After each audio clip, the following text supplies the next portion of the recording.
मनुष्य है, मनुष्य क्यों है? मनन और चिंतन करने की वजह से बना दी होंगे कि काम करी जाए।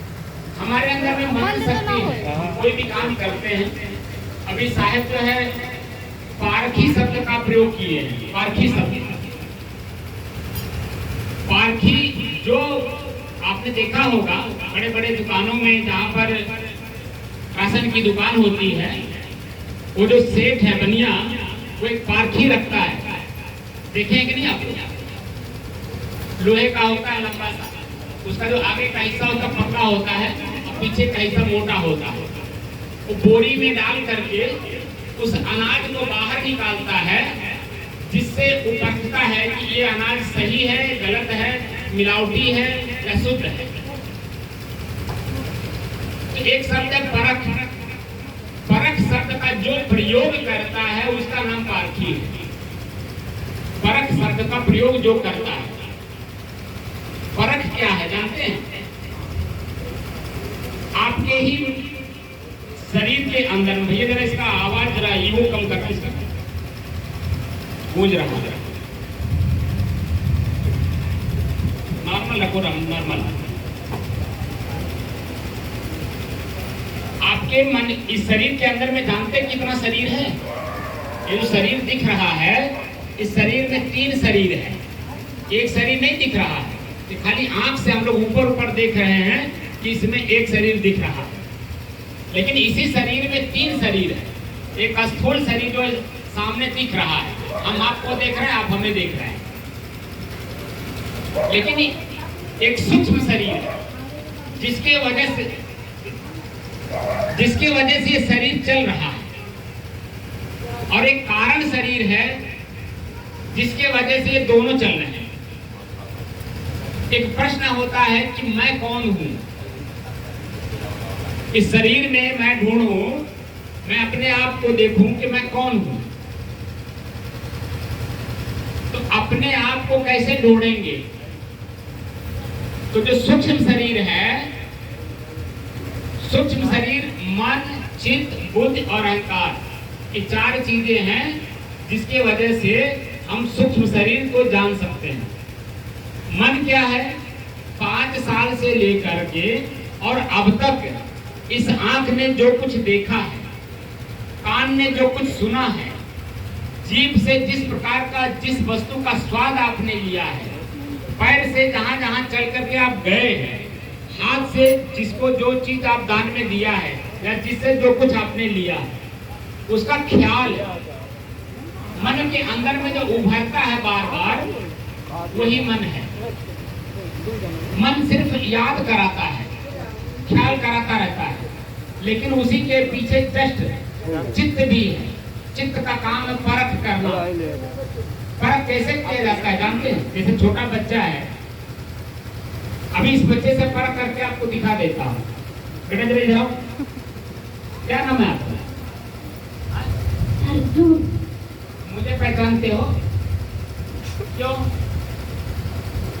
मैं आपको अपने साथ ले चलना चाहता हूँ, चलोगे? क्यों? क्यों नहीं जाना? पहचानते नहीं, कुछ अनुभव करो, पूछना। ये बच्चा अभी मुझे जानता नहीं है, और ये इसका तुरंत मन जो है इसके माता पिता के ऊपर चला गया होगा। माता पिता को छोड़ के मैं कैसे जाऊंगा? ये जो शक्ति है उसी को चित्त बोलते हैं। चित्त, परख करने की चित्त, वो सबके अंदर में है। चींटी से लेके और हाथी तक और मनुष्य तक। चींटी अगर रास्ते जा रही हो, उसके सामने जब अंगुली ऐसे रख दीजिए, वो तुरंत देखिए परख करके साइड से निकल जाएगी। आपके उंगली को न काटेगी ना आपको पार करेगी, वो सीधे परख करके साइड से निकल जाएगी। हमारे अंदर में ही वो शक्ति है। उसी शक्ति को जगाने का काम हमारे ऋषि, महर्षि, संत, महात्मा, मुनि, विचारक, चिंतक और आप जैसे संत महापुरुष गांव गांव घर घर जा जा करके लोगों को चेता रहे हैं। फिर भी हम लोग सोए हुए हैं। कहाँ सोए हैं जानते हैं? ये आंख देख रहा है कि सांप सामने है, मस्तिष्क काम कर रहा है कि काट लेगा मैं मर जाऊंगा, लेकिन फिर भी हम सांप को पकड़े जा रहे हैं। सांप क्या है? वासना। वासना को हम लोग फिर भी पकड़ रहे हैं, उसको देख रहे हैं कि हमें काट रहा है, हम दुख में जा रहे हैं, फिर भी हम वासना को पकड़ रहे हैं। वासना का सहज मार्ग कबीर साहब ने सुझाया है। कैसे? आप लोग फर्क करते हैं ना, भोजन चबा चबा के खाते हैं जब स्वादिष्ट लगता है, लेकिन वही भोजन पेट में गैस बन जाए और इसी मुंह के रास्ते बाहर आ जाए तो क्या उसे दोबारा भी अंदर लेंगे? वही भोजन पहले हम लोग चबा चबा के खाते हैं, स्वादिष्ट लगता है, भर पेट खाते हैं, यहाँ तक कि गले तक ठूस के खाते हैं। लेकिन जैसे ही गैस बना और वही मुंह के रास्ते वापस आया और सामने देख करके मन में क्या उत्पन्न होता है? घृणा। घृणा होता है कि नहीं? ये जो घृणा शब्द है, ये वास्तव में वासना से बचने का सहज तरीका है। किसी संत ने कहा भी है कि दोष दृष्टि जब ही भई तब बुझो बैराग और दृढ़ निर्वेद जाको भयो सोई मुमुक्ष बड़भाग। वास्तविक मुमुक्षु जिसके अंदर में जिज्ञासा होती है, प्रश्न होता है, तरह तरह के प्रश्न अपने अंदर में उत्पन्न होते हैं, उसे जिज्ञासु कहते हैं। और हम लोग क्या कहते हैं मालूम? नास्तिक है। जैसे मैं कोई बात बोल रहा हूँ और आपके मन में वो बात समझ में नहीं आई और आप मेरे बीच में खड़ा होकर के मेरे से प्रश्न करने लगे, महाराज जी आप ऐसा क्यों बोल रहे हैं? क्यों बोल रहे हैं? ये जो प्रश्न है ये जिज्ञासा का है, न कि नास्तिक का है। और मेरी क्षमता उतनी नहीं कि मैं आपको समझा सकूं, इसलिए मैंने क्या कहा, तुम नास्तिक हो, तुम उसके योग्य नहीं हो, तुम ऐसे हो, तुम वैसे हो। लेकिन वास्तव में जिज्ञासु ही के अंदर में प्रश्न उठता है, अपने अंदर में स्वयं प्रश्न उठता है। सुबह उठिए, सुबह उठ करके अपने शरीर को देखिए, एक शीशा बड़ा सा रखिए, बैठ करके अपने शरीर को देखिए। जैसे ही नींद खुले और नींद खुलते ही लैट्रिन बाथरूम जाने से पहले अपने चेहरे को और अपने शरीर को देखो शीशे के अंदर भी। शीशा बताता है ये शरीर किसका है और इसमें क्या है। दुर्गंध और गंदगी के अलावा कुछ है? आपके शरीर में क्या है? जिस शरीर में हम लोग क्रीम पाउडर या खूब चमक दमक लगाते हैं, इस शरीर में क्या है? जब हम इस तरह से अपने शरीर को देखते हैं तो इसी शरीर से घृणा होता है, क्योंकि आंख से कीचड़ निकलता है, कान से खूट निकलता है, मुंह से चखार निकलता है, दुर्गंध का अंबार है ये शरीर। और इसी शरीर को हम लोग मान करके क्या क्या काम करते हैं? चोरी, डकैती, बेईमानी, छल, कपट, राग, द्वेष, कुछ पापें करते हैं। पाप का मतलब जानते हो? मन खिन्न होना, अपने मन में पश्चाताप होना, अपने मन में किसी बात को लेकर के पीड़ित रहना। स्वर्ग और नरक का परिभाषा आप लोग जानते हैं, जो ग्रंथों में बड़ा भारी भारी लेख लिखा हुआ है स्वर्ग और नरक का। बस खाली 2 शब्द में स्वर्ग और नरक जान लीजिए। स्व अर्क इति स्वर्ग। स्व अर्क क्या होता है जानते हैं? अर्क माने सार तत्व। जैसे नींबू का सार क्या है? उसका रस। मौसमी का सार क्या है? उसका रस। ऐसे हमारे जीवन में कुछ सार है। वो सार क्या है जानते हैं? कोई भी काम करिए तो 3 चीजों का प्रयोग करिए। पहले तो उसको देखिए, उसके बारे में जानिए, और अगर देखकर जानकर अगर समझदारी नहीं आती है तो किसी समझदार व्यक्ति से उसे समझिए कि ये काम मैं करने जा रहा हूं, इस काम का परिणाम क्या आएगा। ये 3 बातों का हमेशा ध्यान रखिएगा, देखना, जानना और समझना, उसके बाद तब काम को करना। तो क्या होगा? अपना ही मन परख करता, परख। जब स्वयं अपने किसी काम को करते समय परख करके करते हैं तो हम स्वयं उस कार्य के पारखी हो जाते हैं। तो पारखी हम स्वयं हैं, लेकिन फर्क जो शब्द है, प्रयोग करने की जो कला है, वो हम नहीं जानते। और पारख जानते किसको कहते हैं? एक शब्द आपने पढ़ा होगा या सुना भी होगा या उसका आलोचना भी बहुत आप लोग करते हैं, शास्त्र। शास्त्र शब्द का आप लोगों ने सब नाम सुना है ना? क्यों नहीं जानते? शास्त्र जानते किसको कहते हैं? 6 अस्त्र को शास्त्र कहते हैं। जब हम 7 शब्द को संधि विच्छेद करते हैं तो उसकी वास्तविक स्थिति को जान पाते हैं। 6 अस्त्र को शास्त्र कहते हैं। अस्त्र कहते हैं हथियार को, और 6 प्रकार का हथियार। हथियार जानते हैं कहाँ प्रयोग किया जाता है? दुश्मन को मारने के लिए। आपके पास कितने प्रकार के दुश्मन हैं? क्या मालूम है आप लोगों को? 2 प्रकार के दुश्मन हैं। एक बाहरी दुश्मन जो आंख देखता है, कान सुनता है, जीभ चखता है, किसी चीज को मान लेता है मेरा दुश्मन है।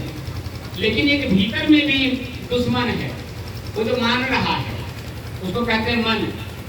मन रूपी दुश्मन को कैसे मारेंगे? जो आपके अंदर ही है, उसके लिए 6 अस्त्र है, 6 हथियार है। वो कौन कौन से हथियार जानते हैं? कोई भी बात किसी के बारे में अगर ख्याल आता है, उसको कहते हैं हिंदी में स्मरण होना। किसी बात का अगर स्मरण होता है तो उस बात को पकड़ लीजिए और वहां 6 चीजों का प्रयोग करिए। क्या, क्यों, कैसे, कब, कहां और कौन।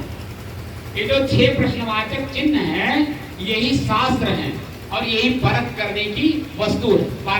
परख जो पारखी हमने बता दी, जो बनिया के घर में रहता है, पारखी परख करने के लिए। तो जो 6 प्रश्नवाचक चिन्ह है, इसी 6 प्रश्नवाचक चिन्हों को लगाइए। एक क्यों ख्याल में आया, इसका क्या मतलब है? क्या ये मुझे सुख देगा, दुख देगा, पाप देगा कि पुण्य देगा? मेरा लाभ है या मेरा हानि है? मेरा लाभ है तो क्या दूसरे वाले का लाभ है उसमें? अगर इस तरह से हम लाभ और हानि को देख करके काम करें तो वो हम क्या कर रहे हैं? परख कर रहे हैं। तो ये परख और पारक और शास्त्र क्यों बना जानते हैं? 3 चीजों का प्रयोग किया जा रहा है, काम, क्रोध और लोभ। ये कहीं दुश्मन नहीं है बाहर हमारे, आप जैसे कुछ शरीर धारण किए हुए हो अलग कहीं हो। ये हमारे अंदर में जो वृत्तियां जागृत होती है, काम वासना की, क्रोध की और राग की, मोह इसको बोलते हैं। इनको हम कैसे परखेंगे और परख करके कैसे अपने जीवन से निकालेंगे, इसी का सहज मार्ग कबीर साहब ने सुझाया है। एक जियरा तय अपने दुख संहार, से ही दुख व्यापी रहा संसार। काम, क्रोध और लोभ, ये 3 ऐसे डायन हैं, दैत्य हैं, जो सबके शरीर में व्याप्त हैं। चींटी से लेकर के और आदमी तक जितने भी चलते फिरते जीव आपको दिखाई दे रहे हैं, उन सभी शरीरों में ये तीनों हैं। और इसके पीछे जानते हैं, ये जो कौरव और पांडव हैं, ये कौरव और पांडव कौन है? हमारे आपकी वृत्तियां हैं। 100 प्रकार के हमारे अंदर की बुराई है। गिनिए देखिए कितने हैं? काम, क्रोध, लोभ, मोह, ईर्ष्या, द्वेष, जलन, प्रसन्नताप, और कितने हैं मालूम नहीं है। हमसे तो ज्यादा आप ही लोग जानते हो कि बुराइयां कितनी हैं। तो ये जो कौरव हैं 100 वो बुराई है, और ये जो 5 पांडव हैं, आपकी 5 वृत्तियां हैं, दया, क्षमा, संतोष, धैर्य, और 5वां क्या है? वासना निवृत्ति का सहज मार्ग, जिसको कहते हैं घृणा। अगर घृणा आ जाए ना तो हम उससे बच जाए। अगर घृणा नहीं आया तो बार बार सुख की अनुभूति करा करके हमें उसी में दर्द मिले जाता रहेगा। तो ये जो शरीर है, इसी शरीर से हमें पार होना। भवसागर जानते हैं किसको कहते हैं? भाव कहते हैं बुराई को। बुराइयों का सागर हमारा ये शरीर है। सर से लेकर के पांव तक जितने रोवे हैं, उतनी बुराइयों से ये भरा पड़ा है। इसी को कहते हैं भवसागर। और इसी शरीर से हमें पार होना है। बाहर कोई भवसागर नहीं है, कोई नदी नहीं है, ना कोई स्वर्ग है जहाँ जाके आप बैठेंगे, ना कोई नरक है जहाँ आप जाकर के दुख भोगेंगे। इसी शरीर के अंदर में ही हमारे महापुरुष लोग लखाए हैं, जनाए हैं, बताए हैं और स्वयं अपने जीवन से निकाल करके हम लोगों को रास्ता में बता गए कि इस मार्ग का ये मार्ग है, इस मंजिल का ये मार्ग है। क्रोध अपने जीवन से निकालना है तो क्रोध क्यों आ रहा है? आंख जैसे किसी की गलती देखता है, अपने अंदर में तुरंत क्रोध उत्पन्न हो जाता है। तो आंख से देखा, क्या आंख में देखने की ताकत है? आंख में अगर आंख में देखने की ताकत होती तो ये जो मुर्दा पड़ा हुआ है उसका भी तो आंख खुला रहता है,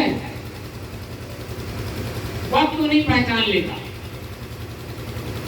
ये जो शरीर है, ये शरीर यही पड़ा है, आंख खुला है, सामने उसकी पत्नी, बच्चे, माता पिता, भाई बंधु, नात पात, रिश्तेदार सभी लोग आंसू बहाते हैं, चिल्लाते हैं, रोते हैं।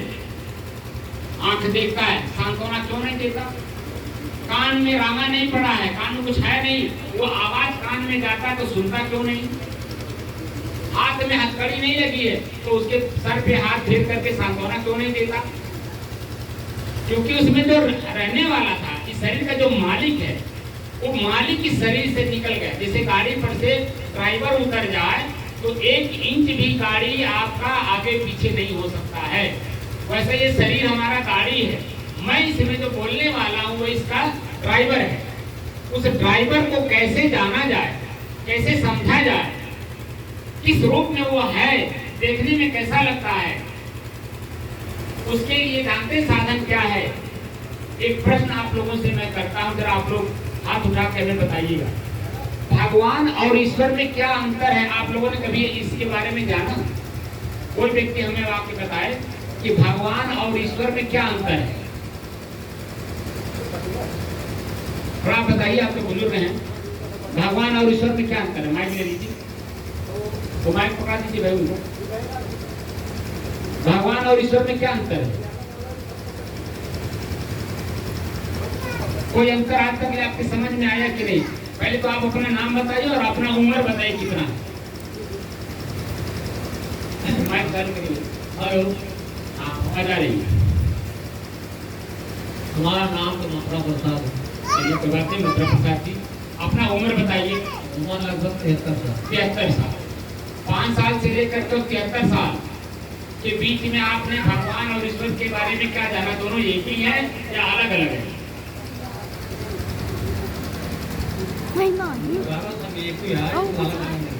एक ही है। और कोई है भाई बता सकता है भगवान और ईश्वर में क्या अंतर है? कोई है बता सकता है?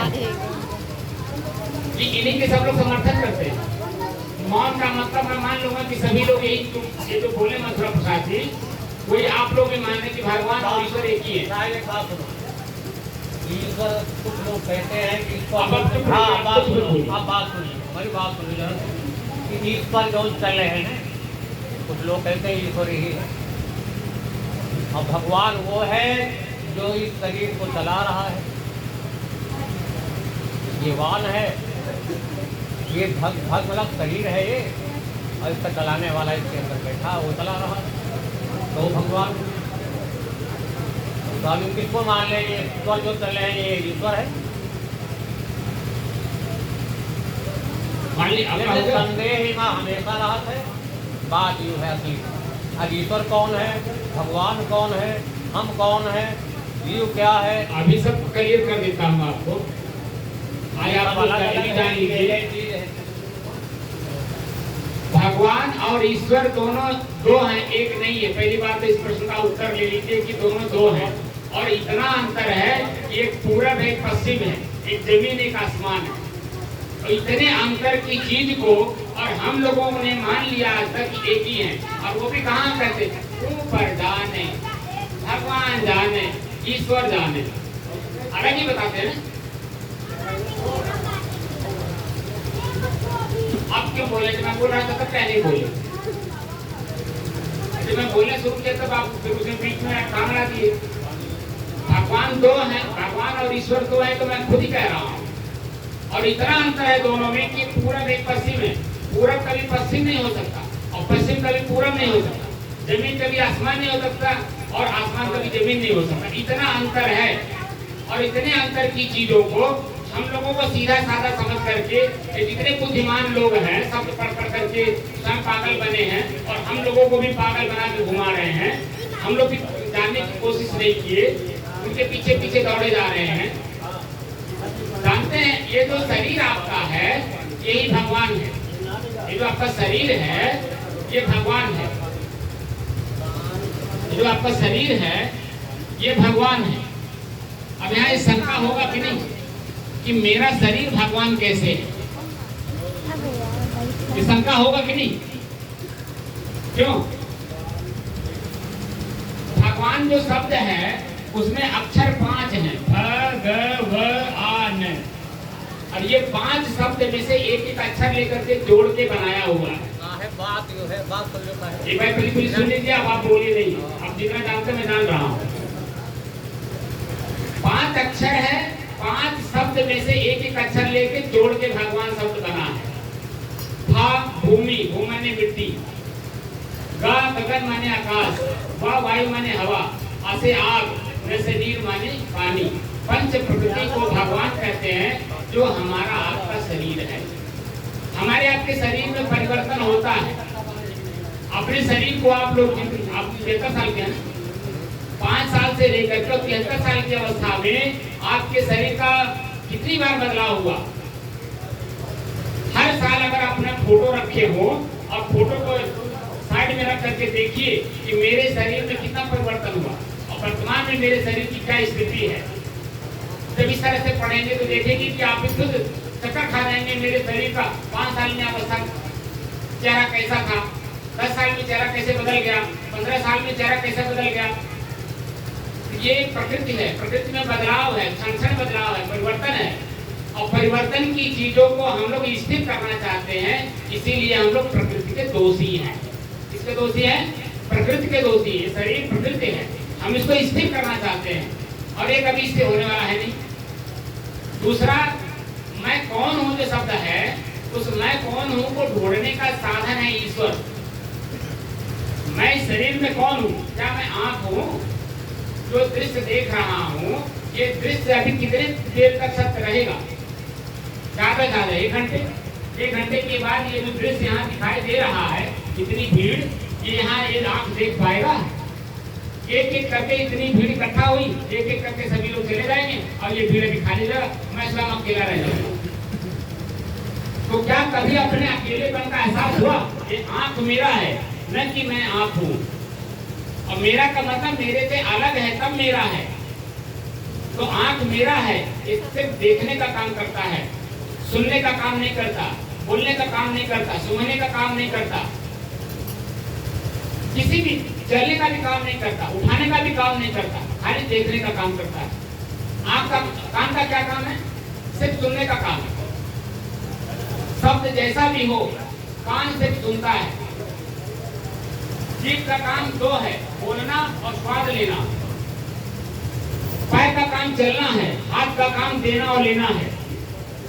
हम ये शरीर नहीं है, ये शरीर मेरा है। ये अनुभव जब तक नहीं होगा तब तक जो परम आत्मा है कैसे जानेंगे कि आप ही परम आत्मा है। श्वास, श्वास शब्द का 2 अर्थ होता है। ईश्वर शब्द जो है उसका 2 अर्थ होता है, श्वास और ध्वनि। ध्वनि माने आवाज। आप लोग देखे होंगे कि जब योग कल 21 तारीख है ना, योगा कराएंगे और पूरी बड़े बड़े लोग बड़े बड़े हाल में लोग योगा करेंगे। उस योगा में आप देखेंगे कि ओम शब्द का उच्चारण करवाएंगे।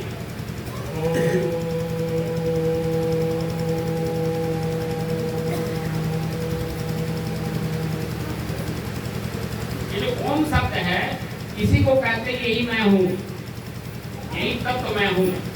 लेकिन कबीर साहब कहते हैं अगर ओम ही मैं होता, ओम को जानने वाला कौन है, ओम बोलने वाला कौन है? अगर मैं वही होता तब फिर ओम अलग नहीं होता ना। इसलिए श्वास को देखने की बात करते हैं, अपना श्वास अपने से अलग होकर के देखने की बात करते हैं। मेरा श्वास मेरे से अलग है और कितनी दूरी पर है? जितनी दूरी पे आप और हम हैं। लेकिन कभी हमने श्वास को अलग महसूस किया नहीं। और जब तक श्वास अपने से अलग महसूस नहीं होगा तब तक अपना मन, चित्त, बुद्धि और क्रिया और इससे उत्पन्न जो सुख और दुख है ये भी मेरे मेहमान है। एक सुख आएगा तो दुख चला जाएगा, दुख आएगा तो सुख चला जाएगा। ये दोनों आने जाने वाले हैं, लेकिन जो मैं हूँ इन दोनों को जानने वाला, उपभोग करने वाला, वो मैं कहीं अलग नहीं होता। वो तो मैं वही रहता हूँ जो मैं हूँ। और वो मैं कौन हूँ? जिस समय में आप नींद में रहते हो, कोई स्थिति जब आप जागृत अवस्था में मन शांत होकर के देखकर, जानकर और समझ करके उस स्थिति में जाओगे, तब समझ पाओगे कि मैं कौन हूँ। अभी तो आंख से जो देख लिया गया है दृश्य, कान से जो शब्द सुन लिया गया है, जो आंख से पढ़ लिया गया है, उसी को हम लोग सत्य मान करके काम कर रहे हैं, जो कि ये कोई भी सत्य नहीं है। ना आंख से देखा हुआ दृश्य सत्य है, ना कान से सुना हुआ शब्द सत्य है। अगर आंख से देखा हुआ दृश्य सत्य होता तो ये जो भीड़ है, ये भीड़ हमेशा ऐसे बनी रहती, ये भीड़ खत्म नहीं होती। लेकिन ये आंख जो देख रहा है, 1 घंटे पहले यहाँ भीड़ थी नहीं, 1 घंटे में भीड़ इकट्ठा हो गई और 1 घंटे बाद ये भीड़ रहेगी नहीं। 3 परिस्थितियां बनी, पहले ये भीड़ थी नहीं, एक एक करके इकट्ठा हो गए, 1 घंटे के बाद ये भीड़ रहेगी नहीं। कौन रहेगा? स्वयं आप अकेले रह जाए और अपने अकेलेपन का एहसास जो करा दे, उसी को पतंजलि योग दर्शन में कैवल्य शब्द था। कैवल्य, केवल अकेला रह जाना। ये जो भीड़ हमारे अंदर में है, इन भीड़ों को जितना एक एक करके हम निकालेंगे तो अकेले शेष हम अकेले रह जाएंगे। अब वो कौन है? वो जो नींद अवस्था है, वो नींद अवस्था में ना मन है, ना बुद्धि है, ना चित्त है, ना मुझे शरीर का कोई ज्ञान है। जिस समय आप अपने नींद में रहते हैं, आपके शरीर पर वस्त्र है या नहीं, आपके शरीर को कोई इधर उधर हिला रहा है, ये क्या कोई ज्ञान रहता है आपको?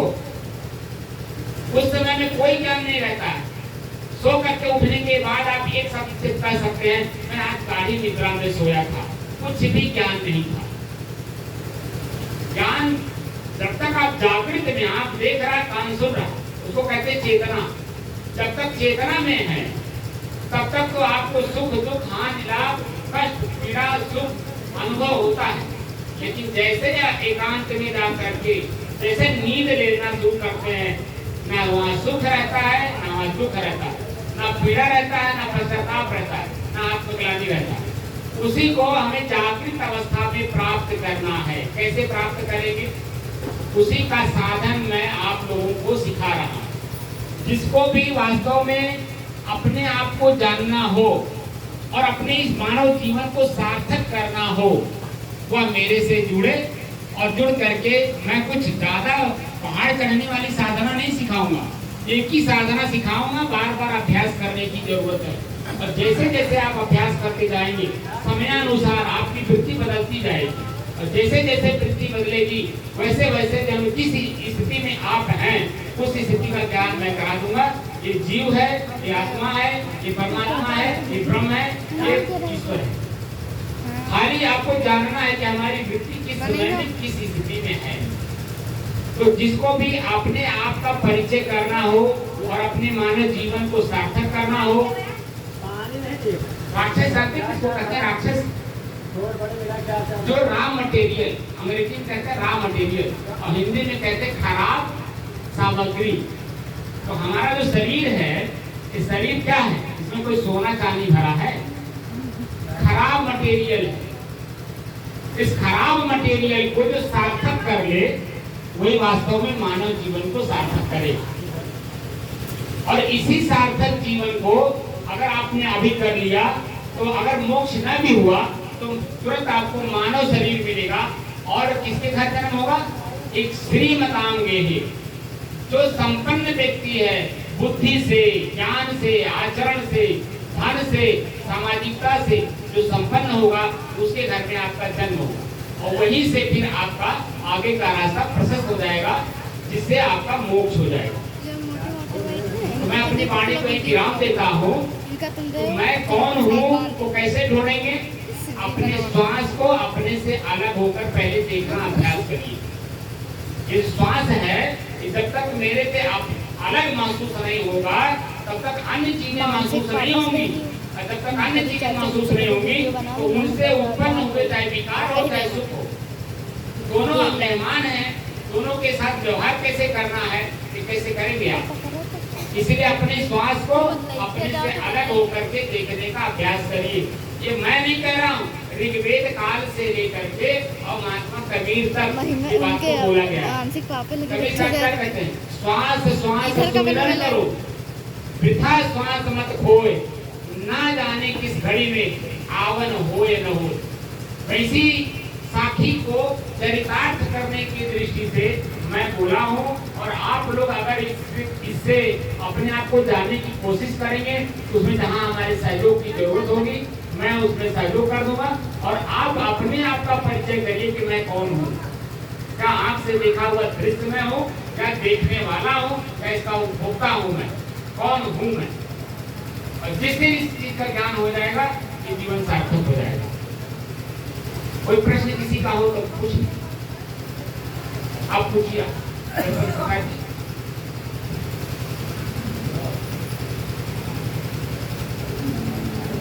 कोई मन में शंका हो तो शंका समाधान किया जा सकता है किसी के मन में कोई शंका? असल में ये तो अभी खाली थ्योरी हुई है। हम जब स्कूल पढ़ते हैं, स्कूल में दो तरह की विद्याएं पढ़ाई जाती है, क्लास में बोल करके ब्लैक बोर्ड पे लिख करके, उससे समझ में बात आती नहीं है जब तक हम लैब में जाके टेस्ट नहीं करते। तो ये हम अभी थ्योरी खाली मुंह से बोले हैं। जिस दिन हमारे साधना स्थल पे आकर के आप साधना करेंगे, स्वयं अपने आप को टेस्ट करेंगे, तो मेरी बात कितना सत्य है कितना असत्य है ये बात आप स्वतः जान लेंगे। हमको जनाना नहीं पड़ेगा, आप स्वतः जान लेंगे, और उसके आगे का रास्ता आपको अपने आप मिलता जाएगा, हमको बताना भी नहीं पड़ेगा।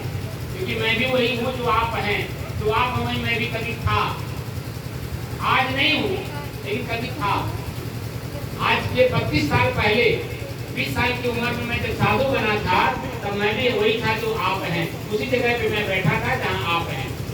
लेकिन धन्य है संत महापुरुष, उन लोगों ने मुझे ठोक बजा करके इस योग्य बनाया कि मैं उस भीड़ से निकल करके मैं अकेला अब आप लोगों जैसे भीड़ को ज्ञान देने में काबिल हो गया। और मैं आप ही को नहीं, मैं चैलेंज करता हूँ, कोई भी व्यक्ति साधना कर 112 विधि है मन को, चंचल मन को एकाग्र करने की। 112 विधियां पूरे विश्व में, और अलग अलग लोग अलग अलग तरीके से जब उसका उपयोग कराते हैं। वो कैसे कराते हैं? हमारी अपनी बुद्धि दे करके आपको हम बताते हैं। हमारी बुद्धि किसी को पकड़ती है, कोई कहता है ज्योति देखो, कोई कहता है बिंदु देखो, कोई कहता है कान बंद करके अनाथ सुनो, कोई कहता है त्राटक मुद्रा करो, एक दिन को जला लो सामने और उसको एक साथ देखो। वो क्या चंचल मन को एकाग्र करने का साधन हो सकता है, लेकिन मैं कौन हूँ का परिचय नहीं दे सकता।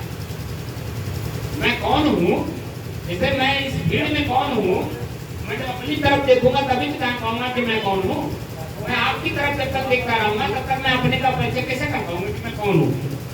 मैं एक लाल कपड़े में हूँ, लाल कपड़े का मतलब जानते हैं? अग्नि का रूप। मुझे लाल बाबा लोग कहते हैं, हमारे मगहर में, मगहर से लेकर के और प्रधानमंत्री और राष्ट्रपति तक सभी लोग हमको लाल बाबा के नाम से जानते हैं। और लाल बाबा का मतलब जानते हैं? लाल अग्नि का रूप है। मैं स्वयं कहता मैं देखो मैं जल रहा हूँ, और जो मुझे छुएगा पक्का है वो जलेगा। भाई अग्नि को जो भी छुएगा तो जलेगा कि नहीं जलेगा? वैसे तो मैं जल रहा हूँ तो मुझे छुएगा जो वो जलेगा कि नहीं जलेगा? लेकिन जब जल जाने के बाद क्या होता है? ये जो राख है ये तो सफेद है ना, ये लोग, ये जलने के बाद की स्थिति है। अभी मैं जल रहा हूँ इसलिए मुझे छूना नहीं। इनको छुओगे तो नहीं कुछ बोलेंगे, लेकिन मुझे छुओगे तो मैं जला दूंगा। चलाने का मतलब क्या? तुरंत प्रश्न कर बैठूंगा और इतना तर्क की घड़ी लगा दूंगा कि आप खुद कंफ्यूज हो जाओगे मैं किसको छेड़ दिया। क्योंकि मुझे अपने आप का परिचय करना है। तो मुझे अपने आप का परिचय कैसे होगा? तो स्वयं से आप प्रश्न करोगे तब अपने आप का परिचय होगा। दूसरे के सुनने सुनाने से बात हम स्वयं का परिचय नहीं कर पाते। स्वयं के परिचय से, जैसे उदाहरण ले लीजिए, आप निर्धन हैं, आपके पास 50 बीघा खेती है और फिर भी निर्धन है, तो आपके दिमाग में कभी बात आई मेरे थाली में रोटी क्यों नहीं है, भूख क्यों लगा है, 50 बीघा खेती मेरे पास है। जिस दिन ये प्रश्न आपके अंदर में आएगा उस दिन आप 1 बीघा खेत में काम करना शुरू करेंगे। 1 बीघे का पैदावार जिस दिन आप ले लेंगे उस दिन आपको अनुभव हो जाएगा कि 50 बीघे का कितना पैदावार होगा और उस पैदावार से मैं कितना बड़ा धनवान हो सकता हूँ, ये उस दिन आपको पता चलेगा जिस दिन 1 बीघे का पैदावार आपको मिल जाएगा। तो 1 बीघा का ये आंक 1 बीघा है, इस 1 बीघे का पैदावार क्या है, क्या कभी आप लोगों ने इसके बारे में चिंतन किया? ये जो आंख है ये 1 बीघा खेत है, क्या कभी इसको आपने तोड़ा? क्या कभी इसमें आपने बीज बोई? कैसे बोएंगे, क्योंकि जानकारी ही नहीं है। ये आंख भी खेत है, ये कान भी खेत है, ये मुंह भी, ये जीभ भी, जितने भी ये इंद्रियां, ज्ञान इंद्रियां हैं, ये जानते खेत है, इसको गोड़ना पड़ता है। बिना गोड़े, बिना निराई किए, बिना खाद पानी दिए इससे वो जो लाभ हमें मिलना है वो नहीं मिलने वाला। तो कैसे प्राप्त करेंगे? जब मेरे जैसे संत के पास आप बैठेंगे तब, और बताए हुए मार्ग का अनुसरण करेंगे। अपने आंख को बंद करो और आंख से देखा हुआ जितना भी दृश्य पीछे का है सब भूलना शुरू करो। भूलते भूलते एक अवस्था ऐसी आ जाएगी, शून्य हो जाएगा, कोई दृश्य रह नहीं जाएगा। जब दृश्य रहेगा ही नहीं तो ना उसमें आनंद मिलेगा ना उसमें दुख मिलेगा।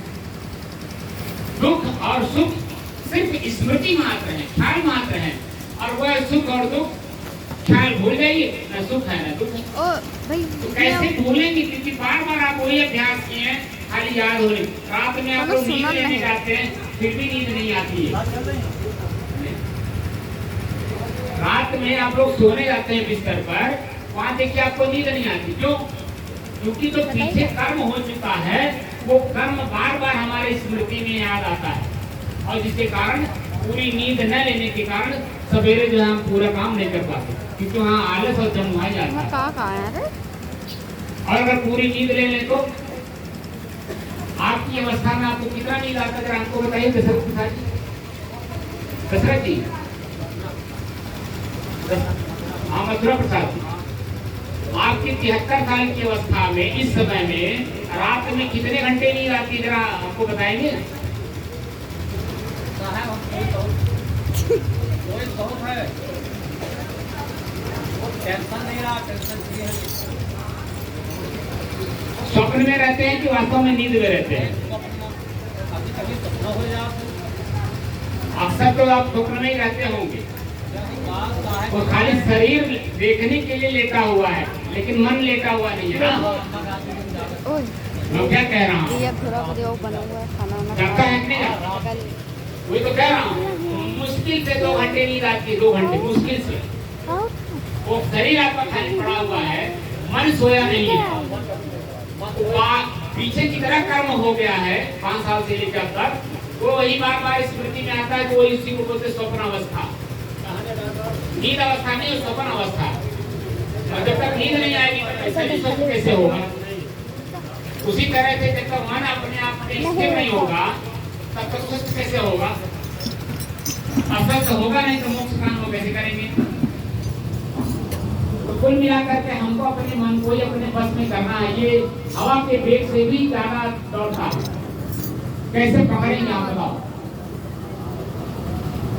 कुछ नहीं करना, अपने श्वास को अपने चालक देखो, बस इतना करना।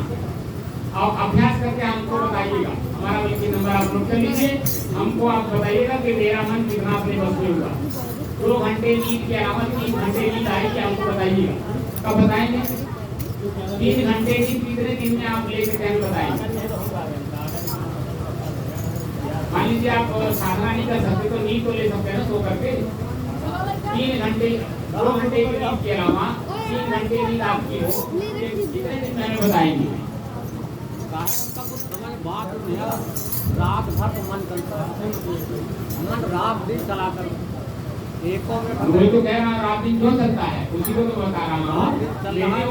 मेरा उम्र तो 85 साल है, आपका तो 73 है, तब तो 23 साल से बड़े हैं।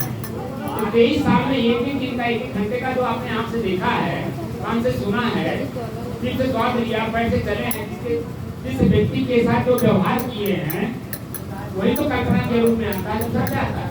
ऐसी चीजें साहब में अजीब अजीब बातें, इनको हम कुछ अजीब ही याद आप कभी करना।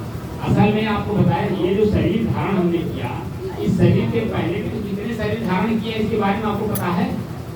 और जिन जिन शरीरों में हम रहे हैं उन शरीरों में हमने क्या क्या किया है, हिसाब से क्या क्या देखा है, कुछ पता है? तो देखे हैं पीछे वाले शरीर में आप तो नहीं देखे हो, कल का दिन देखे हो कि नहीं? मैंने कल का जन्म नहीं देखे थे, दूसरा जन्म तो नहीं देखा आपने, कल का दिन देखे थे कि नहीं?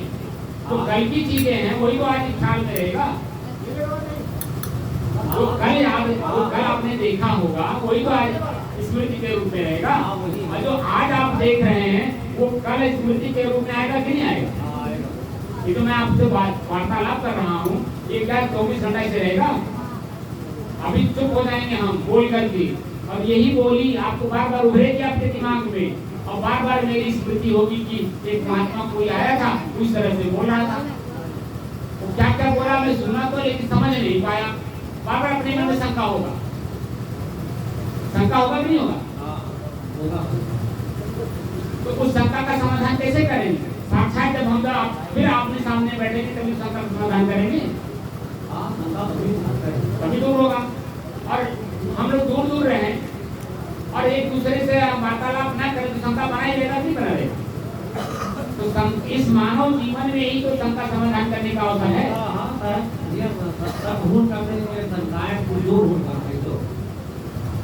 आप लोग कौन सा सत्संग करते हैं मुझे मालूम है। कबीर साहब कहते, मैं नहीं कुछ कह रहा हूँ, गावे कथे विचारे नहीं अनजाने का दोहा। गावे कथे विचारे नहीं, गाते तो हैं हम लोग, बड़ी बड़ी बातें गाते हैं। सत्संग का मतलब क्या होता है आप बताओ? खाली शब्द बोल देना, शब्द सुन लेना, शब्द किताब में पढ़ लेना, इसी को सत्संग मानते हैं क्या? ये सत्संग साहिब में एक बार सत्संग एक आम तो आज सत्संग तो मान लेते हैं, तर्क वितर्क हम लोग जानने की कोशिश करेंगे, उसको समझना है। मैं क्या कह रहा हूँ, तर्क वितर्क करके जानने की जो कोशिश करेंगे उसे सत्संग कहते हैं। बाह्य सत्संग हो गया। लेकिन उसी सत्संग को हम जब एकांत में बैठ करके जब उसको मंथन करेंगे, चिंतन करेंगे, और चिंतन से भी मुक्त हो जाएंगे, अपने आप से शांत हो जाएंगे, तब सत्य का संग होगा। सत्य कौन है? सिर्फ दो ही सत्य है, तीसरा सत्य है ये नहीं है। एक आपका शरीर जिसमें आप हो, एक आप स्वयं सत्य हो जो इस शरीर में हो। आप जो अपने आप को हो, इस शरीर में रहते रहते मैं कौन हूँ का परिचय करोगे तो सत्य को जानोगे। एक आप सत्य, एक आपका शरीर सत्य, तो ये तो है। इसको प्रकृति का पुरुष कहते हैं, जड़ और चेतन कहते हैं।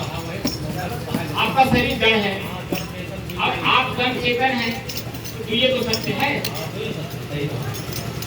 तो अपनी चेतना का बोध कैसे क्या इस शरीर से होगा? इसको जड़ है। मुर्दे को रख लीजिए और उसे पढ़िए अपने आप को, चेतने से ही चेतना जाए। मैं चेतना मानूं तभी तो आपसे वार्तालाप हो रही है। अगर मैं मुर्दा होता, इस शरीर में मुर्दा होता, तो आपको क्या चेतना देता? बोलिए, कोई चेतना देता? तो चेतना मान को जब तक समझेगा नहीं तब तक 2.5 अक्षर प्रेम कैसे लगेगा? वीडियो बना लो। हमारे शरीर में, पैर में कभी कांटा गड़ा था, कभी गड़ा था, कब गड़ा था मालूम नहीं। लेकिन आप और हम खेत में जा रहे हैं, अचानक आपके पैर में कांटा गड़ गया और आपके मुंह से एक आम शब्द निकला। मैं पूछा क्या हुआ? आपने कहा कांटा गड़ गया। वहाँ क्या भाव उत्पन्न होता है? तुरंत सारी बातें भूल जाते हैं। क्या होता है? जो हम चर्चा करते हैं या चाहे जाना चाहते हैं वो सब कुछ भूल जाते हैं, वहीं तुरंत बैठाते हैं। पहले ये आपने गाय चराते हुए काम को करिए कि जो बच्चे 4-5 बच्चे गाय चराते समय किसी के पैर में जब कांटा गड़ जाता है, क्योंकि वहाँ पानी नहीं रहता, वहाँ सुई नहीं रहता, ये अपने जीभ का जो लार है उसको लगा करके साफ किया जाता अपना पैर, उसको कहते हैं 2.5 अक्षर प्रेम। आपके पैर में जो चुभन हुई, जो दर्द महसूस हुआ, वो दर्द आपके अमर अपने मित्र हैं उनको महसूस हुआ। उन्होंने आपके दर्द को महसूस किया, तो ना वहाँ सुई है, अन्ना महापानी है, उन्होंने टोपी लगाई चेतना में, अपने जीव का वीडियो बनाओ, जो वीडियो लार है उसको बनाओ, आपके उनका पैर में लगा, नाक कांटा गड़ा वहाँ लगा करके और देखा उनकी सच वीडियो में बनाओ, कांटा गड़ा है। हर रंग घुमाए रहा गोल गोल हाँ? सच में जब यहाँ पे देख लेता, कंफर्म कर लेता है, तब दिमाग लगाता है। कोई मिल जाए तो अच्छी बात है, कोई नहीं मिलता है तो सोचता है कि आलपिन मिल जाए, आलपिन भी नहीं मिलता है, तब दिमाग लगाता है या कांटे से कांटे को कौन निकाल दिया जाए। तो आपका ही मित्र, आप तो